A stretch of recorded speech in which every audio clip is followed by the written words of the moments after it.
부르심에 합당하게 살아가라 라는 제목으로 함께 은혜 나누기를 원합니다. 이 말씀이 선포될 때 성령님의 감동감화 역사하심이 우리 모두에게 함께하기를 축복합니다.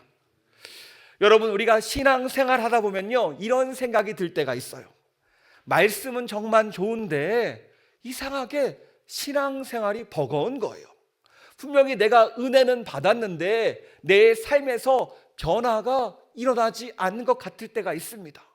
분명히 우리가 교회도 나오고 있고요, 예배도 드리고 있고요, 기도도 드리는데 이상하게 삶과 신앙이 연결되지 않는다는 거예요.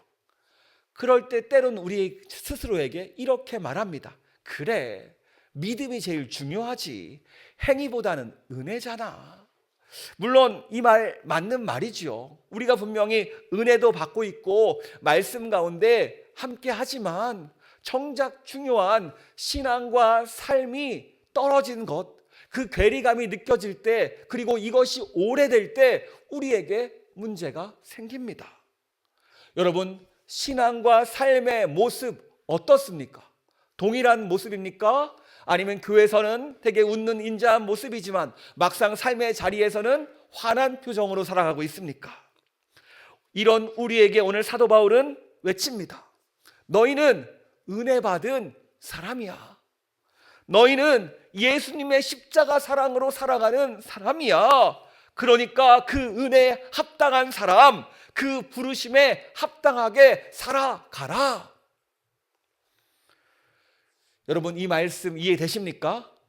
여러분 한번 생각해 보세요. 군복을 입은 친구가 막 길거리에다가 침을 뱉고 담배꽁초를 물고 있고 막 행실이 불량전해요.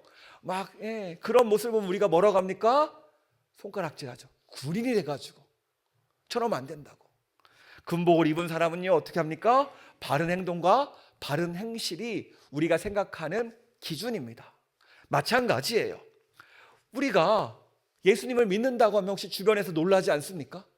제가 고등학교 때 친구들하고 얘기하다가 나 교회 다녀, 우리 아버지 목사님이라니까 애들이 깜짝 놀랐어요. 네가 교회를 다녀? 아무도 몰랐어요.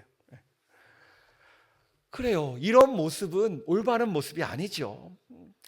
오늘 말씀은 우리에게 질문합니다. 부르심을 받았다는 것이 무엇일까요? 또 부르심에 합당한 삶이란 무엇일까요? 오늘 말씀을 통해서 그 답을 발견하고 우리 삶을 재정비하는 은혜의 시간 되기를 축복합니다. 우리 함께 오늘 본문 말씀 1절 말씀 같이 읽도록 하겠습니다. 시작. 그러므로 주 안에서 갇힌 내가 너희를 권하노니 너희가 부르심을 받은 일에 합당하게 행하여. 그래요. 사도 바울은요, 분명히 말합니다. 너희는 부르심을 받은 사람이야. 여기서 우리에게 질문이 생기죠. 사도 바울은 우리에게 부르심을 받았다고 하는데 그렇다면 이 부르심이 무엇일까요? 우리는 신앙을 이야기할 때 자꾸 이 선택이라는 단어를 사용합니다. 제가 예수님을 믿기로 선택했습니다. 제가 이 교회를 다니기로 선택했습니다. 제가 신앙생활 하기로 마음을 먹었습니다. 물론 이 말도 틀린 말은 아니죠. 그런데 성경은요, 내가 선택했다는 것보다 하나님이 나를 먼저 부르셨다는 것을 강조해요. 에베소서 1장과 3장까지 오늘 본문의 앞쪽 내용을 쭉 보시면 사도 바울은 반복해서 말합니다. 우리가 하나님을 찾기 전에, 우리가 무엇인가 준비되기 전에, 우리가 주님 앞에 서도록 자격을 갖추기 전에 하나님께서 우리를 먼저 부르셨다. 이것이 바로 1장부터 3장까지의 내용이에요. 그렇습니다. 우리가 능력이 있어서 실력이 좋아서 사람들에게 자랑할 수 있어서 우리를 부름하신 것이 아니라 그저 사랑으로 주의 은혜로 마치 선물과 같이 자격은 없지만 부족하지만 우리를 불러주셨어요. 여러분, 이 부르심에는요 중요한 특징이 있습니다. 뭐냐면 이 부르심의 주도권은요 응답하는 사람에게 있지 않다라는 거예요. 부르는 사람에게 있다라는 거죠. 여러분, 마치 이런 경우죠. 전화가 오면은 우리는 선택합니다. 내가 전화를 받을지 말지. 그리고 대부분 스팸이 오면 어떻습니까? 안 받아요. 그리고 필요한 전화가 오면 받습니다. 마찬가지로 전화 자체가 오는 것은요, 내가 선택한 것이 아니죠. 상대방이 걸었기 때문입니다. 마찬가지예요. 우리 신앙생활도 하나님께서 우리에게 전화를 거신 것처럼 먼저 사인을 주셨기 때문에 우리가 그 사인에, 그 부르심에 응답했다라는 거예요. 그 차이를 아십니까? 이해가 되십니까 좀? 네. 마찬가지로 먼저 우리에게 전화를 거셨기 때문에 우리가 그 전화를 받고 이 자리에 모일 수 있었어요. 그런데 전화라는 것은요, 전화 통화에는 항상 뭐가 있죠? 용건이 있습니다. 뭐 용건만 간단히라고 이야기도 하지만 목적이 있어요. 그리고 반드시 우리의 부르심에도 분명한 용건과 목적이 있다라는 거예요. 그래서 사도 바울은요 말합니다. 부르심 받은 일에 합당하게 행해라. 그러니까 무엇인가 합당한 일이 있다라는 겁니다. 그러면서 사도 바울은요 그 앞에 이렇게 이야기하죠. 우리 1절 말씀 다시 한번 보도록 하겠습니다. 그러므로 주 안에서 갇힌 내가 너희를 권하노니 너희가 부르심을 받은 일에 합당하게 행하여. 그래요. 뭐라고 나오죠? 주 안에 갇힌 내가라고 사도 바울은 자신을 소개합니다. 지금 사도 바울은요 감옥에 갇혀 있었어요. 지금 쇠사슬에 묶여 있고 자유도 없습니다. 그런데 사도 바울은요 자신을 소개할 때 이렇게 소개하죠. 나는 감옥에 갇힌 사람입니다 라고 이야기하지 않고 주 안에서 갇힌 사람이라고 당당하게 밝히고 있어요. 분명한 것은 감옥이라는 환경은 변하지 않습니다. 대신에 내 마음이 달라요. 해석이 달라졌습니다. 사실 우리는요 결과 중심적으로 모든 일을 해석할 때가 많습니다. 일이 잘 풀리면 하나님께서 부르신 길 같고, 일이 막히면 어떻게 생각됩니까? 잘못 온 것 같습니다. 그러니까 상황적으로, 결과적으로 우리의 삶을 해석하는 게 우리의 일반적인 방식이에요. 그런데 오늘 사도 바울은요 감옥에 있는데 이렇게 고백해요. 나는 주님 안에 있다. 감옥에 있는 것이 아니라 주님 안에 있다라는 거예요. 아니 부르심이 무엇이길래 감옥에 갇혀 있는데 이 감옥이라는 공간에 위축되지 않고 그 상황에 넘어지지 않고 그 환경을 넉넉히 이겨냈을까요? 다른 이유가 아니죠. 바로 사도 바울과 주님이 연결되어 있었기 때문입니다. 뭐라고요? 사도 바울과 주님이 연결되어 있어서. 주님과 연결되어 있으니까 어떻게 해요? 걱정이 안 됩니다. 기도하면 돼. 내가 너를 사랑한다. 내가 너를 축복한다. 내가 너와 함께한다. 내가 너의 수고를 알고 있다라고 끊임없이 음성을 듣고 말씀을 통해 위로를 받는데 어떻게 그 상황 가운데 지칠 수 있을까요? 그래요. 쉽게 말해서 형편이 좋아서 담대한 것도 아니고 결과가 잘 나와서 흔들리지 않은 것도 아닙니다. 이렇게 주님 안에서 주님과 함께 하나 되었기 때문에, 주님과의 관계가 이어졌기 때문에 내 환경이 아니라, 내 상황이 아니라 이렇게 내 상황을 설명하는 거예요. 나는 주님 안에서 있다. 이게 인생의 해석이 달라집니다. 여러분, 주님 안에 있으니까 정말로 그 모든 해석이 달라지더라는 거예요.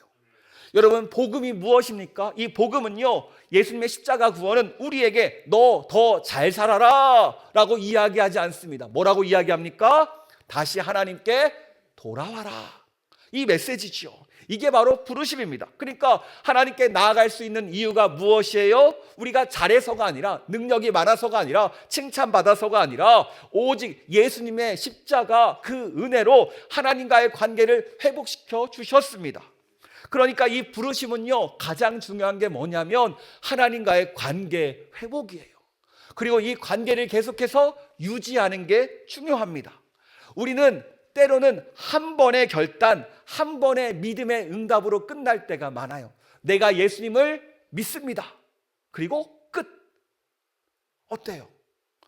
거기서 한번 멈추지 않습니까? 아니에요. 이 부르심은요 매일같이 반복되는 일상 가운데, 아니 더 넘어가서 순간순간 주님 앞에 결단하며 나아가는 겁니다.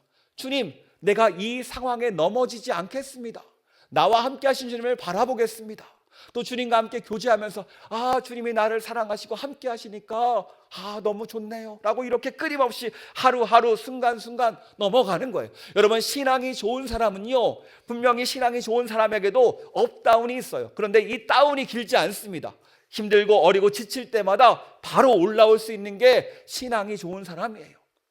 여러분, 마찬가지예요. 혹시 내가 신앙의 처짐과 무엇인가 움츠러듦이 길어진다면 나의 신앙과 나의 마음을 점검하셔야 됩니다. 여러분, 우리가 오늘 이 시간 다시 한번 세워지기를 원합니다.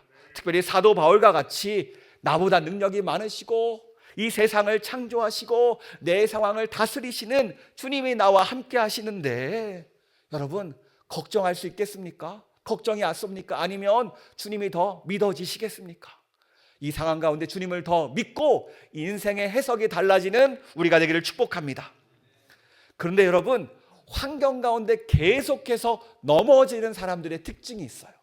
어떤 사람이냐? 이렇게 말하는 사람입니다. 나는 아직 잘 모르겠어. 바울처럼 주 안에 갇혀 있는 것도 아니고 나는 세상에 갇혀 있는 것도 아니야. 내가 지금 확실히는 모르겠지만 양쪽 다 아닌 것 같아 라고 말하는 분들이 있어요. 그런데 성경은요, 그 중간 지점을 허용하지 않습니다. 허락하지 않아요. 주 안에 갇혀 살든지 세상에 갇혀 살든지 둘 중 하나라는 거예요.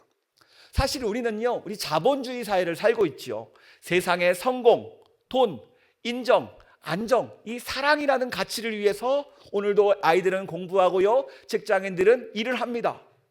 이 것들이 사람의 가치를 결정하는 것처럼 느껴져요. 그런데 이런 세상에 사는데 우리가 어떻게 돈에서 자유로울 수 있을까요? 어떻게 비교해서 갇혀있지 않을까요? 어떻게 사람들의 평가와 시선에서 자유로울 수 있을까요? 제가 아이를 키워보니까요, 아이들 역시 비교 가운데, 이 평가 가운데 자유롭지가 않습니다. 다른 친구들보다 잘했다면요, 막 웃어요. 너무 행복해요. 그런데 다른 친구들 못하면 우울해합니다. 이게 우리들의 모습이에요. 그런데 오늘 이 모습을 이야기하는 것이 아니라 사도 바울은 자신의 라인을 분명히 밝힙니다.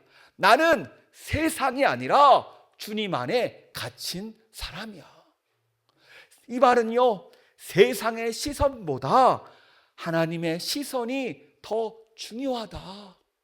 세상의 가치보다 하나님의 가치가 더 중요하다. 세상의 평가보다 하나님의 인정이 더 중요하다. 이 모든 것들 가운데 평가해 봤더니 나는 주님 안에 갇힌 것이 더 중요하기 때문에 다 내려놓고 이렇게 살아간다는 고백입니다. 그래서 당당하게 말해요. 너희도 부르심에 합당하게 살아가라. 여기서 합당하다라는 말은요, 헬라어 악시오스라는 단어가 쓰였는데 원래 이 단어는 그 시장에서 거래할 때 사용되는 단어입니다. 저울이 있어요. 저울에서 물건하고 이제 무게를 재지요. 그래서 수평이 딱 맞는 순간 사람들이 뭐라고 이야기합니까? 악시오스라고 이야기했어요. 악시오스, 합당하다. 그래, 거래가 합당하다. 서로 교환할 만하다라고 이야기해요. 그러니까 부르심에 합당하게 행하라는 말은 하나님의 부르심과 나의 삶이 같아야 된다는 거예요. 부르심은 있는데 내 삶이 가벼우면 이건 어떤 거예요? 합당한 게 아니에요. 동등하게 부르심에 맞게 십자가 은혜에 맞춰 그것을 가지고, 이 은혜를 가지고 살라는 것입니다. 그런데 이 질문 앞에 누구도 당당할 수 없죠. 왜냐하면 우리는 여전히 부족하기 때문입니다. 이 저울을 올려봐도 아무리 봐도 부르심이 높아요. 내가 너무 가벼워. 사실 우리는 과거요, 예수님을 믿고 구원만 받으면 된다고 생각했어요. 그래서 삶과 신앙이 따로였습니다. 주일에는 예배를 드리지만 막상 어때요? 삶에 가서는 세상 사람들과 차이 없이 똑같이 살았습니다. 구원 따로, 삶 따로, 신앙 따로라고 생각했어요. 이것들을 본 우리의 자녀들이 어떻게 합니까? 아니, 교회 다니면 뭐해? 가식적으로 살아서 뭐해? 라면서 교회를 떠나기 시작합니다. 내가 보기엔 안 믿는 게 나은 것 같아요. 그래요. 사실 예수님만 믿고 구원받는 신앙은 주님이 원하신 것이 아닙니다. 마치 이것은요, 마치 아이가 기다가 첫걸음 걸었을 때 믿음의 첫걸음과 같은 거예요. 이 구원은 신앙생활의 첫걸음입니다. 이제 더 걸어가야죠. 더 앞으로 자라나야죠. 주님께서 원하시는 목적은 저기 있는데 왜 첫걸음에서 멈춰서 나는 다 됐다. 아이가 여러분 딱 한 걸음 걷고 멈추면 어떻습니까? 부모는 걱정합니다. 아이에게 문제가 생겼구나. 마찬가지예요. 우리는 그 첫걸음만 걸어놓고 다 이루었다라고 이야기하는 거예요. 오늘 사도 바울은요, 우리에게 이야기합니다. 아니다. 너희는 분명히 합당하게 살아가야 되는데 어떻게 살아가야 되냐? 그 가이드라인, 삶의 태도, 신앙의 태도를 알려줍니다. 우리 2절과 3절 말씀 같이 화면을 보면서 읽도록 하겠습니다. 시작. 모든 겸손과 온유로 하고 오래 참음으로 사랑 가운데서 서로 용납하고 평안에 매는 줄로 성령이 하나 되게 하신 것을 힘써 지키라. 아멘. 우리는 신앙을요, 자꾸 무엇을 했느냐로 설명합니다. 얼마나 봉사를 많이 했고 얼마나 많은 헌신을 했고 얼마나 내가 열심히 했는지 자기 의로 설명할 때가 많아요. 그런데 오늘 바울은 말합니다. 아니 그거 말고 너는 어떤 태도로 신앙생활을 하고 있니? 그런 모습이 아니라 진짜 태도를 말하는 거예요. 어떤 태도로 신앙생활을 하고 있냐 묻고 있습니다. 그래서 뭐라고 말해요? 첫 번째, 우리에게는 모든 겸손이 필요하대요. 무엇이 필요해요? 모든 겸손. 이 말 뜻은요, 원어 뜻은 내가 아는 것이 전부가 아니다 라는 태도입니다. 우리 사람들은요, 나도 모르게 보이는 것으로 쉽게 판단합니다. 보이는 게 다인 줄 알아요. 그래서 쉽게 불타오르죠. 그리고 쉽게 단정짓고 쉽게 판단하고 또 쉽게 실망합니다. 이게 우리의 모습이에요. 제가 아는 한 여자 집사님 계셨는데요, 이분은 사람들이 가까워하기 힘들어했어요. 왜냐하면 인상이 강했거든요. 인상이 강하면 어떻습니까? 우리가 다가가기 힘들죠. 근데 막상 이야기를 나눠보면요, 사랑이 많으신 분입니다. 다만 얼굴이 인상이 세 보일 뿐이죠. 막상 가까이 가면 친밀해지면 정말 좋은 분인데 막상 그 겉모습에 취해서 그 앞으로 다가가지 못한다는 거예요. 사실 우리도 이와 같을 때가 많죠. 사람을 겉모습만 보고 판단할 때가 많습니다. 제가 우리 학생들 사역할 때 멋진 오빠들만 찾아가지 말라고 해요. 예쁜 자매들만 찾아가지 말라고 해요. 같이 그 성격도 봐요, 성품도 봐야지 겉모습이 다가 아니다라고 이야기하는데 그때는 안 들린대요. 애들이 항상 아니에요, 겉모습이 다예요. 웃으면서 얘기했지만 사실 그때는 그거밖에 안 보이니까 그래요. 마찬가지로 우리도 겉모습이 다인 것 같아요. 우리에게 겸손이 없었다고 생각해 보세요. 우리 가정이 어떻게 될까요? 우리 교회는 어떻게 될까요? 마치 내 판단, 내 생각이 하나님의 생각 같고 하나님의 판단 같다고 여겨집니다. 그래서 내가 싫으면 싫은 거고요, 내가 아니면 아닌 거예요. 철저히 하나님이 아니라 내가 하나님이 돼요. 모든 판단을 누가 하니까요? 내가 하니까요. 그래서 겸손한 사람은 어떻게 행동합니까? 내가 판단하는 게 아니라 하나님께서 어떻게 보실까? 따라해 볼까요? 하나님께서 어떻게 보실까? 하나님께서 어떻게 보실까? 이것을 계속 질문하는 거예요. 내 판단 내려놓고 여러분 사실관계가 있으면 양쪽 말을 다 들어봐야 되잖아요. 그 판단을 잠시 내려놓고 하나님께서 어떻게 보실까 잠시 기다려보는 겁니다. 그러면 하나님께서 그것들 가운데 가장 좋은 길로 인도하세요. 여러분 오늘 이 시간 우리가 겸손함을 얻는 우리가 되기를 축복합니다. 성령님께서 주시는 이 놀라운 은혜가 함께하기를 축복합니다. 두 번째, 우리에게는요 모든 온유가 필요합니다. 온유는요 고대에서 야생마를 길들일 때 쓰였던 표현입니다. 여러분 야생마에게 힘이 없을까요? 아니죠. 힘이 남아 돌죠. 힘이 너무 많아서 이 말을 탈 수가 없습니다. 오히려 그 힘이 잘 통제되고 잘 조절할 수 있을 때 사람을 태울 수 있어요. 마찬가지로 이 온유라는 것은요, 내가 힘이 없는 상태가 아닙니다. 내 안에 힘이 많아요. 내가 하려고만 하면 힘이 넘쳐요. 그런데 그 힘을 절제하는 것. 그래서 온유한 사람은요, 그저 의견이 없는 사람이 아닙니다. 내 주장만, 주장이 없는 사람도 아니에요. 오히려 내 주장도 있고 내 의견도 있지만 이 모든 힘을 상대방을 무너뜨리고 무시한 데 쓰는 것이 아니라 상대방을 세워주는 데 쓰는 사람. 이 사람이 바로 온유한 사람입니다. 여러분, 이 사람이 막 떠오르지 않습니까? 우리 옆 사람 축복해 봅시다. 당신이 온유한 사람입니다. 네, 가정에서 서로 세워주고 교회에서 서로 세워주는 우리가 되기를 축복합니다. 사실 우리의 상처를 보면요, 대부분 약한 사람들에게 받지 않죠. 힘이 많은 사람에게 받습니다. 말에 힘이 센 사람, 지위가 높은 사람, 경험을 많이 한 사람, 연륜이 있는 사람, 나이가 많은 사람, 또 교회에서 직분이나 직장에서 직분이 높은 사람에게 그 힘으로 우리가 공격을 당하고 상처를 받아요. 사실 한국 사회가 무엇인가 우열을 가리는 사회잖아요. 먼저 나이를 들이대고 학벌을 들이대고 무엇인가 우위에 서려고 합니다. 그런데 내가 조절할 수 없는 힘을 가지고 사람과 사람을 대하다 보면요, 상대방에게 상처밖에 남기지 않습니다. 오늘 우리는 부르심 받은 자로서 모든 온유로 세워지기를 축복합니다. 세 번째, 오래 참음으로 사랑 가운데 서로 용납하래요. 오래 참으래요. 여러분, 오래 참는다라는 전제 조건이 무엇입니까? 문제가 빨리 해결되지 않는다. 쉽게 말해서 어제 참았어요. 오늘도 참아야 돼요. 그럼 내일도 뭐 해야 돼요? 참으라는 뜻입니다. 사실 이 교회라는 것은요, 빠른 문제 해결을 위해서 모인 곳이 아니에요. 오랜 시간 동안 문제 해결을 위해서 노력하죠. 대신에 어떻게 합니까? 완벽하게 그 문제를 해결하는 곳입니다. 그래서 조금 더 시간이 걸리고 완벽하게 우리의 마음속 깊은 곳까지를 다 회복시키세요. 그래서 결국은 나를 축복의 사람으로 만들어 가시는 게 하나님의 방법입니다. 문제는 오래 걸린다라는 거죠. 왜냐하면 내가 그것을 인정하고 하나님께 맡겨드리는 시간이 필요하거든요. 사실 세상에서 말하는 이 사랑이라는 것은요, 감정의 영역입니다. 여러분, 한눈에 반한다고 하죠. 이건 무엇입니까? 감정이죠.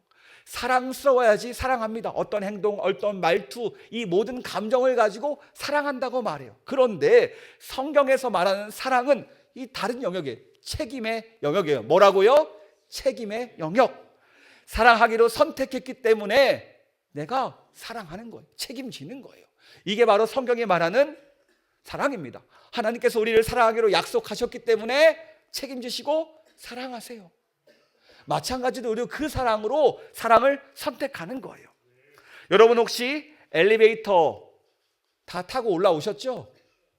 여러분, 혹시 엘리베이터 타고 올라오시다가 누가 막 급히 나에게 뛰어와요. 그때 엘리베이터를 잡아주십니까? 아니면 내가 너무 느려서 열지를 못하고 가만히 그냥 올라오십니까? 아마도 많은 분들이 내가 되는 한 열림을 눌러서 끝까지 잡아놓고 있을 거예요. 사실 엘리베이터가 닫히는 순간 우리는 두 가지 선택을 합니다. 아이, 늦었어. 올라가야지. 그래도 좀 더 기다려보자. 바쁘지만 좀 기다려보자. 이 둘 중에 하나 선택하는 거예요. 마찬가지로 이 오래 참음이라는 것은요, 내가 이 한 번 더 기다리기로 버튼을 누르는 거예요. 여러분, 버튼 눌렀으면 어떻게 해요?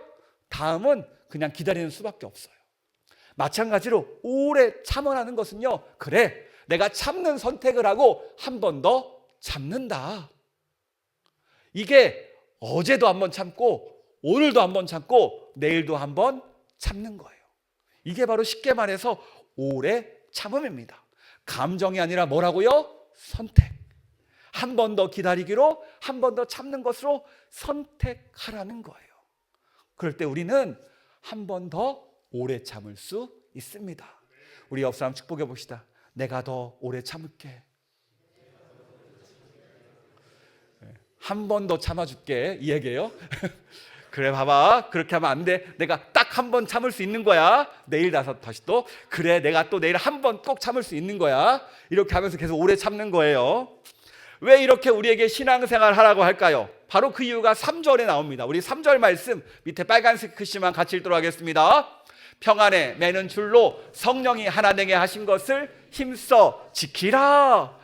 그래요. 다른 이유가 아니에요. 우리를 교회에 모아주셨는데 교회란 어떤 곳이냐? 성령 안에서 이미 하나 된 곳이에요. 왜요? 예수님을 믿음으로 우리 안에 성령이 오셨고 성령 안에서 우리를 교회로 모아주셨습니다. 그래서 우리가 쉽게 말해서 교회를 위해 기도할 때 주님 우리 교회가 하나 되게 해주세요 라고 기도하는 것이 아니라 이렇게 기도해야 돼요. 하나님 우리 교회가 깨지지 않게 해주세요. 하나 된 것이 깨어지지 않게 해주세요. 하나님 우리 교회가 겸손하고 온유하고 오래 참음으로 이 공동체를 지키게 해주세요라고 기도해야 된다는 겁니다. 그래서 바울은 말합니다. 하나 되도록 힘써 지키라. 이 말은 쉽게 된다는 걸까요? 쉽지 않다는 걸까요? 힘을 써야 된대요. 힘을 써야 된대요. 여러분 관계라는 것은요 말 한마디 표정 하나 판단 하나로 쉽게 깨어지는 것이 관계죠. 방금 전까지 좋았다가 표정 하나 마음에 안 들면 관계는 깨어집니다.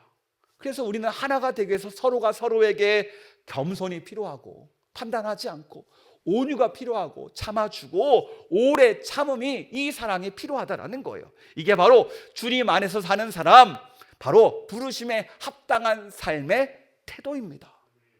그러면서 사도 바울은요 다시 선언해요. 너희는 정말 하나야. 그러면서 우리 4절에서 6절 말씀 같이 읽도록 하겠습니다. 몸이 하나요 성령도 한 분이시니 이와 같이 너희가 부르심의 한 소망 안에서 부르심을 받았느니라. 주도 한 분이시요 믿음도 하나요 세례도 하나요 하나님도 한 분이시니 곧 만유의 하나님이시라. 만유 위에 계시고 만유를 통일하시고 만유 가운데 계시도다. 그래요 우리는 주님 안에서 하나다 이 얘기를 하고 있는 겁니다. 여러분 사실 우리는요 서로 달라도 너무 달라요. 저희가 두 자녀를 키워보니까 둘이 너무 달라요. 말도 달라야 되고 행동도 달라야 되고 어떻게 반응하느냐 서로의 그 반응이 달라요. 이 친구는 잘했다 해줘야 되고 이 친구는 다른 식으로 설명해 줘야 되고 애 키우는 게 쉽지 않더라고요. 여러분 어떻게 키우셨습니까? 그런데 이렇게 애 둘도 다른데 우리가 얼마나 많이 다를까요? 우리가 이 모인 것들은요 생각도 판단도 기준도 다릅니다. 그런데 우리가 하나 될 수 있는 이유가 뭐예요? 예수 그리스도라는 그 십자가 은혜로 하나가 되었고 하나가 그 되음을 유지하는 사람들입니다.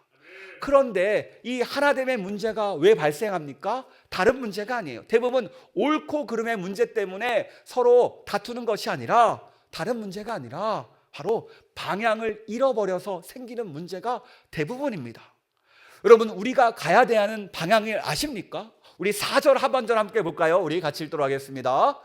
이와 같이 너희가 부르심의 한 소망 안에서 부르심을 받았느니라. 우리가 한 소망 안에서 받았대요. 우리 더 이해하기 쉽도록 세 번역으로 다시 한번 읽도록 하겠습니다. 이와 같이 여러분도 부르심을 받았을 때에 그 부르심의 목표인 소망도 하나였습니다. 여러분 소망이 몇 개예요? 한 개. 누군가는 성공을 위해서 부르심을 받았고 누군가는 안정을 위해서 인정을 위해서 부르심을 받았고 누군가는 편안함을 위해서 부르심을 받았다는 말이 아니에요.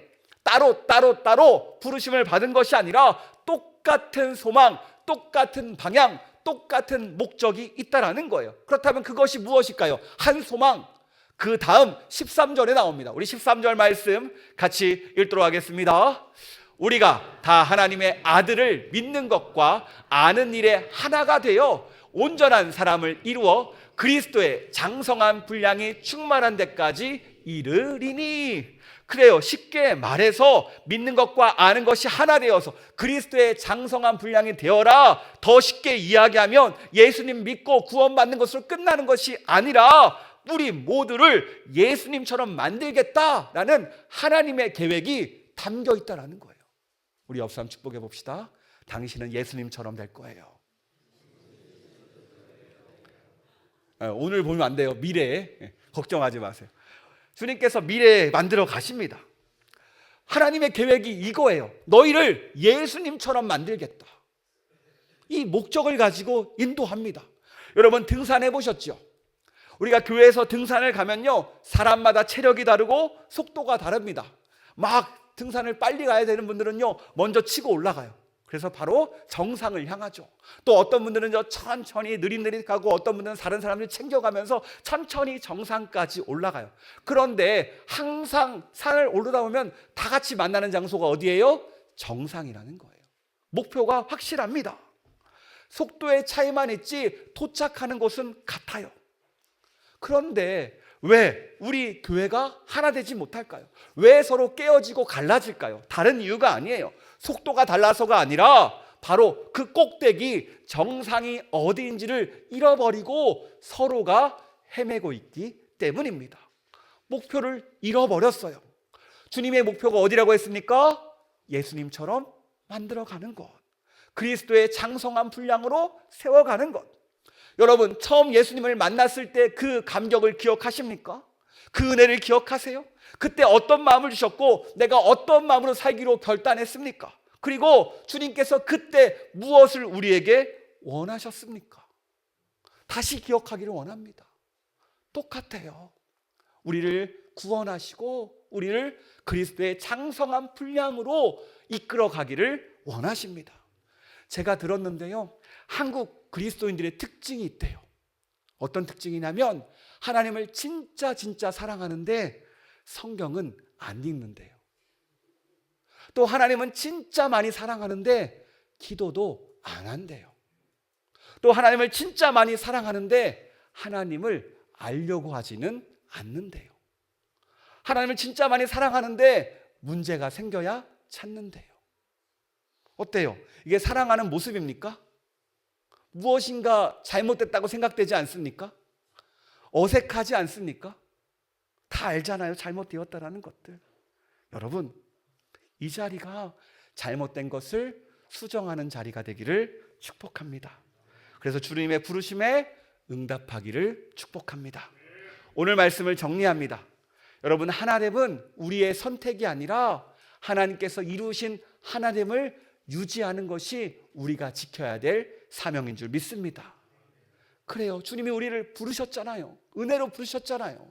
준비되기 전에 우리를 불러주셨습니다. 그리고 우리를 불러서 어디를 이끌어 가세요? 그리스도의 장성한 분량, 예수님 닮도록 만들어 가세요. 그런데 우리가 함께 하면서 준비해야 될 것이 있습니다. 무엇입니까? 성령님께서 주시는 무엇이에요? 첫 번째, 겸손. 두 번째 뭐예요? 온유. 세 번째 뭐예요? 오래 참음. 그래요, 하나님의 부르심에 반응한 사람은 겸손으로 한마디를 덜하고, 온유함으로 한 걸음을 늦추고, 사랑으로 한 번 더 오래 참는 것. 이 길이 쉽게 말해서 부르심에 합당한 길입니다. 여러분, 대전에 가면요, 유명한 그 성심당이라는 빵집 있죠. 딸기시루를 아직도 못 먹어봤어요. 네, 4시간을 줄 서서 먹을 자신이 없어요. 여러분, 그런데요, 그 성심당이 어떻게 시작됐습니까? 신부님의 도움으로 시작됐죠. 얼마 전에 교황청에서도 축전을 보냈다고 할 정도로 유명하고 지역사회에 선한 영향력을 끼치고 있습니다. 물론 천주교가 행실을 강조하다 보니까 더 선하게 살려는 모습도 있지만 저는 안타까워요. 우리 교회에서도 그런 성심당 같은 기업이 세워지길 원합니다. 우리 여러분 같은 분들이 그러한 곳 사업장을 세워내기를 원해요. 비록 쉽지 않지만 오늘 말씀하신 겸손과 온유와 오래 참음은요, 우리를 반드시 그렇게 세워갈 줄 믿습니다. 여러분, 오늘 이 주일 성령님의 감동을 따라가는 우리가 되기를 축복합니다. 그래서 정말로 주님이 원하시는 이 공동체를 하나 되게 만들고 서로 겸손하고 서로 온유하고 오래 참음으로 말씀 안에서 함께 지어져 가는 교회, 주님의 부르심에 합당한 삶을 살아내는 교회, 그래서 주님의 기쁨이 되는 교회가 되기를 축복합니다.